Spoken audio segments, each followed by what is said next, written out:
कार्तिक मास कथा अध्याय 10। जय श्री कृष्णा। राधे राधे। आप सभी का दिन शुभ और मंगलमय हो।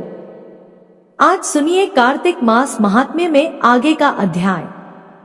आज के अध्याय की शुरुआत हम भगवान श्री कृष्ण जी की एक कहानी से करते हैं, तो चलिए कथा का रसपान करते हैं।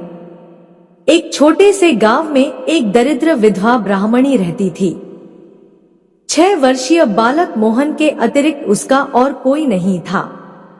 वह 2-4 भले घरों से भिक्षा मांगकर अपना तथा बच्चे का पेट भर लेती और भगवान का भजन करती थी। भीख पूरी न मिलती तो बालक को खिलाकर स्वयं उपवास कर लेती। यही क्रम चलता रहा। ब्राह्मणी को लगा कि ब्राह्मण के बालक को 2 अक्षर न आए, यह ठीक नहीं है। गांव में पढ़ाने की व्यवस्था नहीं थी। गांव से 2 कोस पर एक पाठशाला थी। ब्राह्मणी अपने बेटे को लेकर वहां गई। उसकी दरिद्रता तथा रोने पर दया करके वहां के अध्यापक ने बच्चे को पढ़ाना स्वीकार कर लिया। वहां पढ़ने वाले छात्र गुरु के घर में रहते थे, किंतु ब्राह्मणी का पुत्र मोहन अभी बहुत छोटा था और ब्राह्मणी को भी अपने पुत्र को देखे बिना चैन नहीं पड़ता था। अतः मोहन नित्य पढ़ने जाता और सायंकाल घर लौट आता। उसको विद्या प्राप्ति के लिए प्रतिदिन 4 कोस चलना पड़ता। मार्ग में कुछ दूर जंगल था। शाम को लौटने में अंधेरा होने लगता था। उस जंगल में मोहन को डर लगता था। एक दिन गुरुजी के यहाँ कोई उत्सव था। मोहन को अधिक देर हो गई और जब वह घर लौटने लगा तो रात हो गई थी। अंधेरी रात जंगली जानवरों की आवाजों से बालक मोहन भय से थर-थर कांपने लगा। ब्राह्मणी भी देर होने के कारण बच्चे को ढूंढने निकली थी। किसी प्रकार अपने पुत्र को वह घर ले आई। मोहन ने बड़ी सरलता से कहा, माँ, दूसरे लड़कों को साथ ले जाने तो उनके नौकर आते हैं। मुझे जंगल में आज बहुत डर लगा। तू मेरे लिए भी एक नौकर रख दे। मोहन की बातें सुनकर बेचारी ब्राह्मणी रोने लगी। उसके पास इतना पैसा कहाँ कि नौकर रख सके। माता को रोते देख मोहन ने कहा, माँ, तू रो मत। क्या हमारा और कोई नहीं है? अब ब्राह्मणी क्या उत्तर दे? उसका हृदय व्यथा से भर गया। उसने कहा, बेटा, गोपाल को छोड़कर और कोई हमारा नहीं है। बच्चे की समझ में इतनी ही बात आई कि कोई गोपाल उसका है। उसने पूछा, गोपाल कौन? वे क्या लगते हैं मेरे और कहाँ रहते हैं? ब्राह्मणी ने सरल भाव से कह दिया, वे तुम्हारे भाई लगते हैं। सभी जगह रहते हैं परंतु आसानी से नहीं दिखते। संसार में ऐसा कौन सा स्थान है जहां वे नहीं रहते? लेकिन उन्हें तो देखा था ध्रुव ने, प्रहलाद ने और गोकुल के गोपों ने। बालक को तो अपने गोपाल भाई को जानना था। वह अपनी माँ से पूछने लगा, गोपाल मुझसे छोटे हैं या बड़े? अपने घर आते हैं या नहीं? माता ने उसे बताया, तुमसे वे बड़े हैं और घर भी आते हैं, पर हम लोग उन्हें देख नहीं सकते। जो उनको पाने के लिए व्याकुल होता है, उसी के पुकारने पर वे उसके पास आते हैं। मोहन ने कहा, जंगल में आते समय मुझे बड़ा डर लगता है। मैं उस समय बहुत व्याकुल हो जाता हूँ। वहां पुकारूं तो क्या गोपाल भाई आएंगे? माता ने कहा, हाँ बेटा, तू विश्वास के साथ पुकारेगा तो अवश्य वे आएंगे। मोहन की समझ में इतनी बात आई कि जंगल में अब डरने की जरूरत नहीं है। डर लगने पर मैं व्याकुल होकर पुकारूंगा तो मेरा गोपाल भाई वहां आ जाएगा। दूसरे दिन पाठशाला से लौटते समय जब वह वन में पहुंचा, उसे डर लगा। उसने पुकारा, गोपाल भाई, तुम कहाँ हो? मुझे यहाँ डर लगता है, मैं व्याकुल हो रहा हूँ। गोपाल भाई, फिर क्या था?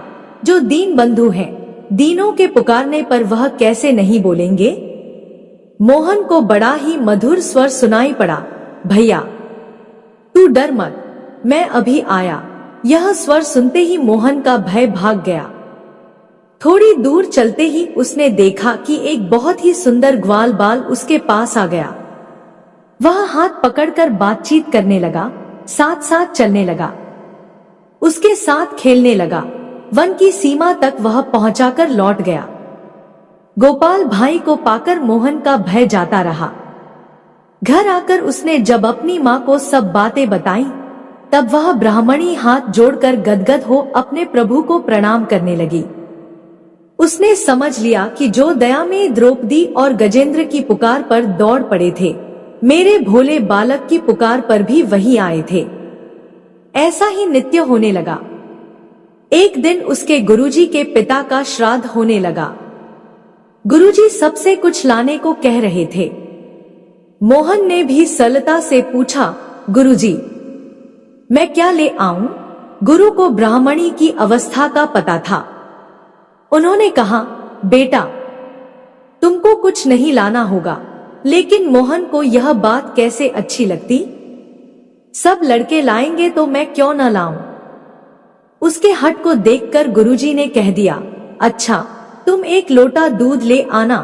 घर जाकर मोहन ने माता से गुरुजी के पिता के श्राद्ध की बात कही और यह भी कहा, मुझे एक लोटा दूध ले जाने की आज्ञा मिली है। ब्राह्मणी के घर में था क्या जो वह दूध ला देती?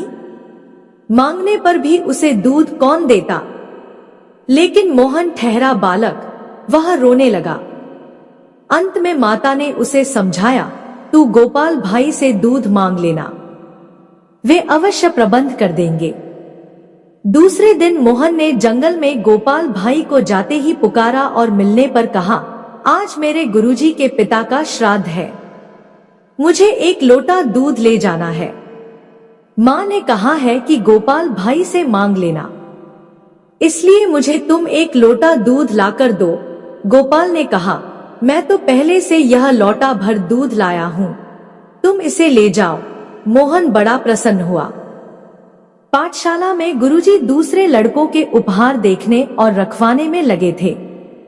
मोहन हंसता हुआ पहुंचा। कुछ देर तो वह प्रतीक्षा करता रहा कि उसके दूध को भी गुरुजी देखेंगे, पर जब किसी का ध्यान उसकी ओर न गया, तब वह बोला, गुरुजी, मैं दूध लाया हूँ। गुरुजी ढेरों चीजें संभालने में व्यस्त थे। मोहन ने जब उन्हें स्मरण दिलाया, तब झुंझलाकर बोले, जरा सा दूध लाकर यह लड़का कान खाए जा रहा है, जैसे इसने हमें निहाल कर दिया। इसका दूध किसी बर्तन में डालकर हटाओ इसे यहाँ से। मोहन अपने इस अपमान से खिन्न हो गया। उसका उत्साह चला गया। उसके नेत्रों से आंसू गिरने लगे। नौकर ने लोटा लेकर दूध कटोरे में डाला तो कटोरा भर गया, फिर गिलास में डाला तो वह भी भर गया, बाल्टी में डालने लगा तो वह भी भर गई। भगवान के हाथ से दिया वह लोटा भर दूध तो अक्षय था। नौकर घबराकर गुरुजी के पास गया।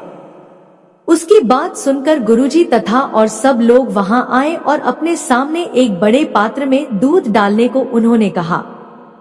पात्र भर गया पर लोटा तनिक भी खाली नहीं हुआ। इस प्रकार बड़े बड़े बर्तन दूध से भर गए। अब गुरुजी ने पूछा, बेटा, तू दूध कहाँ से लाया है? सरलता से बालक ने कहा, मेरे गोपाल भाई ने दिया है। गुरुजी और चकित हुए। उन्होंने पूछा, गोपाल भाई कौन? तुम्हारे तो कोई भाई नहीं है। मोहन ने दृढ़ता से कहा, है क्यों नहीं, गोपाल मेरा बड़ा भाई है। वह मुझे रोज वन में मिल जाते हैं। माँ कहती है कि वह सब जगह रहता है पर दिखता नहीं देता। कोई उसे जब बहुत प्यार से व्याकुल होकर पुकारे तभी वह आते हैं। उससे जो कुछ मांगा जाए वह तुरंत दे देता है। अब गुरुजी को कुछ समझना नहीं था। मोहन को उन्होंने हृदय से लगा लिया। श्राद्ध में उस दूध से खीर बनी और ब्राह्मण उसके स्वाद का वर्णन करते हुए तृप्त नहीं होते थे। गोपाल भाई के दूध का स्वाद स्वर्ग के अमृत में भी नहीं, तब संसार के किसी पदार्थ में कहां से होगा? उस दूध का बना श्राद्धांत पाकर गुरुजी के पितर तृप्त ही नहीं हुए, माया से मुक्त भी हो गए। श्राद्ध समाप्त हुआ। संध्या को सब लोग चले गए। मोहन को गुरुजी ने रोक लिया था। अब उन्होंने कहा, बेटा, मैं तेरे साथ चलता हूँ। तू मुझे अपने गोपाल भाई के दर्शन करा देगा ना? मोहन ने कहा। चलिए, मेरा गोपाल भाई तो पुकारते ही आ जाता है। वन में पहुंचकर उसने पुकारा। उत्तर में उसे सुनाई पड़ा, आज तुम अकेले तो हो नहीं, तुम्हें डर तो लग नहीं रहा, फिर मुझे क्यों बुला रहे हो? मोहन ने कहा, मेरे गुरुजी तुम्हें देखना चाहते हैं, तुम जल्दी आओ। जब मोहन ने गोपाल भाई को देखा तो गुरुजी से कहा, आपने देखा मेरा गोपाल भाई कितना सुंदर है? गुरुजी कहने लगे, मुझे तो दिखता ही नहीं, मैं तो यह प्रकाश मात्र देख रहा हूँ। अब मोहन ने कहा, गोपाल भाई, तुम मेरे गुरुजी को दिखाई क्यों नहीं पड़ते? उत्तर मिला, तुम्हारी बात दूसरी है, तुम्हारा अंतःकरण शुद्ध है, तुम में सरल विश्वास है, अतः मैं तुम्हारे पास आता हूँ। तुम्हारे गुरुदेव को जो प्रकाश दिख गया, उनके लिए वही बहुत है, उनका इतने से ही कल्याण हो जाएगा। उस अमृत भरे स्वर को सुनकर गुरुदेव का हृदय गदगद हो गया। उन्हें अपने हृदय में भगवान के दर्शन हुए। भगवान की उन्होंने स्तुति की। कुछ देर में जब भगवान अंतर्ध्यान हो गए, तब मोहन को साथ लेकर वे उसके घर आए और वहां पहुंचकर उनके नेत्र भी धन्य हो गए। गोपाल भाई उस ब्राह्मणी की गोद में बैठे थे और माता के नेत्रों की अश्रुधार उनकी काली धराली अलकों को भिगो रही थी। माता को शरीर की सुधबुध ही नहीं थी। प्रेम से बोलिए बाके बिहारी लाल की जय। अब आइए श्रवण करते हैं आगे का अध्याय। इतनी कथाएं सुनने के पश्चात महाराज पृथु ने नारद जी से प्रार्थना की है, देवर्षि, आपने कार्तिक महात्म्य, कर्क चतुर्थी व्रत और गृहस्थ धर्म के बारे में मुझे इतना कुछ बतलाया है। अब कृपा करके तुलसी का महात्म्य भी बतलाने की कृपा कीजिए। नारद जी बोले, हे राजा पृथु, प्राचीन काल में सह्याद्री क्षेत्र के करवरीपुर में अत्यंत ज्ञानी धर्मात्मा तथा ओम नमो भगवते वासुदेवाय मंत्र का जप करने वाला धर्मदत्त नामक एक ब्राह्मण रहता था। वह अतिथियों का आदर सत्कार भी खूब करता था। एक दिन प्रातःकाल एक पहर रात्रि शेष रहने पर वह ब्राह्मण पूजा की सामग्री लेकर भगवान के मंदिर को जा रहा था कि इतने में उसने सामने से आती हुई एक अत्यंत भयंकर राक्षसी को देखा।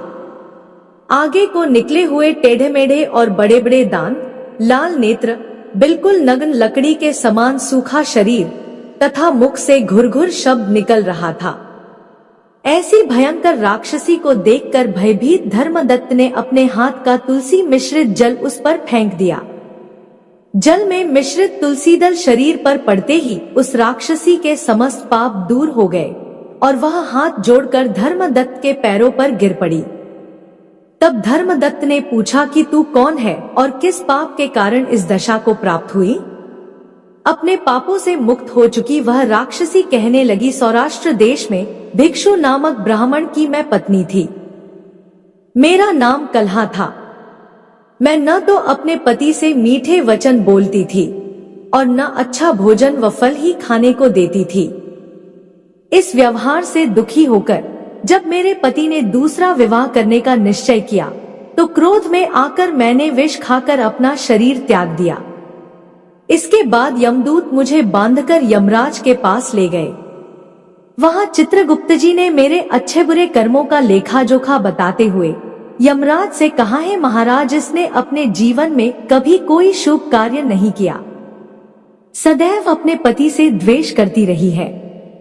यह सुनकर यमराज ने आज्ञा दी, क्योंकि जिस बर्तन में वह पकाती थी उसी में खाती थी, इसलिए इसको पहले अपनी संतान को खाने वाली बिल्ली की योनि में भेजा जाए। उसके बाद पति से द्वेष करने के कारण इसको विष्टा खाने वाली शूकरी की योनि प्राप्त हो। तदंतर क्योंकि इसने आत्महत्या की है, इसलिए यह प्रेत योनि में जाए। सो महाराज, मैं 500 वर्ष से इसी योनि में फिर रही हूँ। भूख और प्यास से दुखी होकर एक वैश्य के शरीर में प्रवेश करके मैं कृष्णा और त्रिवेणी नदी के संगम पर गई। जैसे ही मैं नदी के तट पर पहुंची, विष्णु के दूतों ने मुझे वैश्य के शरीर से निकालकर बाहर फेंक दिया। वहां से घूमती फिरती मैं आ रही थी कि आप मिल गए। आपने तुलसी मिश्रित जो जल मेरे ऊपर फेंका है उससे मेरे संपूर्ण पाप नष्ट हो गए हैं। अब कृपा करके इस प्रेत योनि से मेरा उद्धार कीजिए। राक्षसी से सारा वृतांत सुनने के बाद ईश्वर भक्त ब्राह्मण धर्मदत्त ने कहा, तुमको देखकर मुझे अत्यंत दुख हुआ है। मैं जानता हूँ कि तीर्थ, व्रत, दान आदि सत्कर्म प्रेत योनि में नहीं हो सकते। तुम्हारे पाप अधिक तथा पुण्य बहुत कम है। इसलिए मैंने अपने जीवन काल में जितना कार्तिक मास का स्नान और व्रत किया है उसका आधा पुण्य तुमको देता हूँ। इससे तुम्हें उत्तम गति प्राप्त होगी।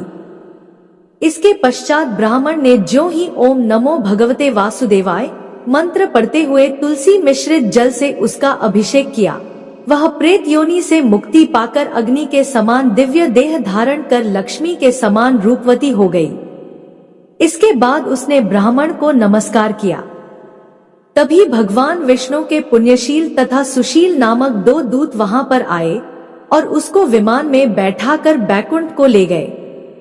उन दूतों ने धर्मदत्त से कहा, है ब्राह्मण, निरंतर भगवान की भक्ति में लगे रहने के कारण तुम धन्य हो। तुम्हारे द्वारा कार्तिक मास के स्नान व व्रतों का आधा पुण्य दिए जाने के कारण ही इसकी मुक्ति हुई है। हे विप्र, अपने इस त्याग, भक्ति और कार्तिक स्नान के प्रताप से कालांतर में तुम राजा के कुल में जन्म लोगे और अंत में वैकुंठ धाम को प्राप्त करोगे। आज का अध्याय यहीं पर समाप्त हुआ। अब आगे का वृतांत आप अगले अध्याय में सुनिएगा। तब तक के लिए जय श्री कृष्णा, राधे राधे। जय श्री हरि विष्णु। अगर वीडियो पसंद आई तो हमारे चैनल को सब्सक्राइब करें। धन्यवाद।